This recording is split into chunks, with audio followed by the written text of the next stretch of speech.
جی बिस्मिल्लाहिर्रहमानिर्रहीम।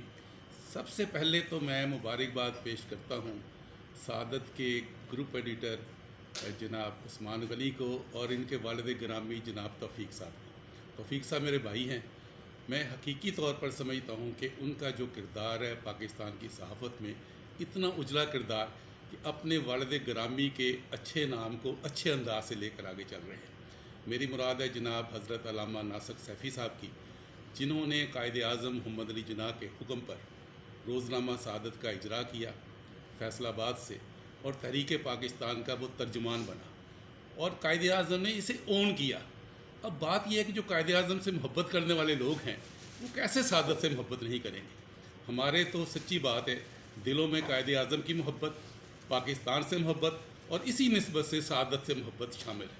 और मैं ये ऐसे ही नहीं कह रहा, मेरे वालिद गिरामी जनाब अल्लामा हज़रत आलिम हिजाज़ी मरहूम रहमतुल्लाह अलैह, उनका अल्लामा नासिक सैफ़ी साहब से बराह रास्त ज़ाती ताल्लुक़ था।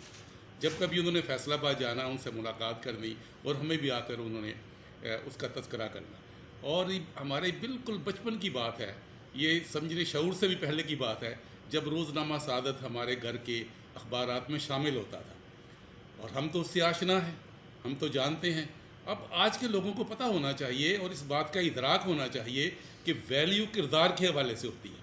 अगर किरदार की बात की जाए पाकिस्तान की सहाफ़त में, तो मैं समझता हूँ कि रोज़नामा सआदत को सैल्यूट पेश करना चाहिए और मैं सलाम पेश करता हूँ। अल्लामा नासिक सैफ़ी तो अल्लाह के पास चले गए हैं, लेकिन उनके फ़र्जंद अर्जुमन जनाब तौफीक साहब और उनके जानशीन जनाब मेरे छोटे, मैं बेटा भी कह सकता हूँ, छोटा भाई भी कह सकता हूँ, उस्मान गनी, इसको भी मैं प्यार से कहता हूँ कि आप एक सहाफ़त के उजले किरदार की तीसरी नस्ल के तर्जुमान हैं जिसे आप लेकर चल रहे हैं। तो आज 88 साल हो गए हैं।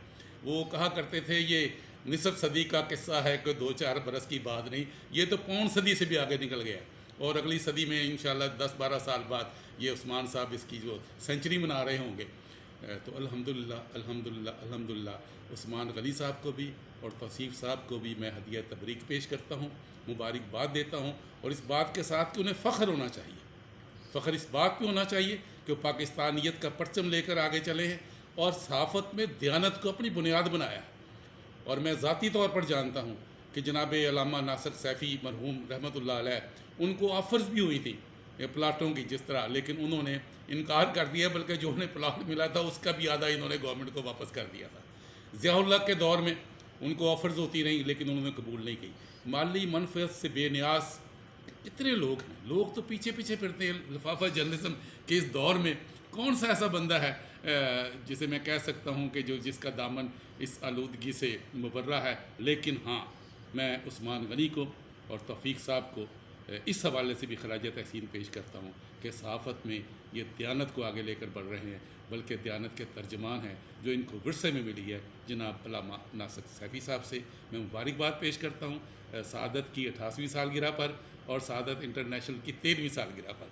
ये भी उस्मान गनी का गिफ्ट है, तोहफ़ा है जो हमारे लिए है। और मैं ये समझता हूँ कि मेयारी सहाफ़त को फ़रोग़ देने के लिए रोज़नामा सआदत का किरदार मशअल राह होना चाहिए और इसे मिसाली समझकर इसकी तहसीन भी करनी चाहिए। और इसके लिए हम दुआ भी करते हैं कि अल्लाह करे ये अदारा अब उस्मान गनी की क़यादत में और अदालत में जिसे कहते हैं दिन दुगनी रात चौगनी तरक्की करे।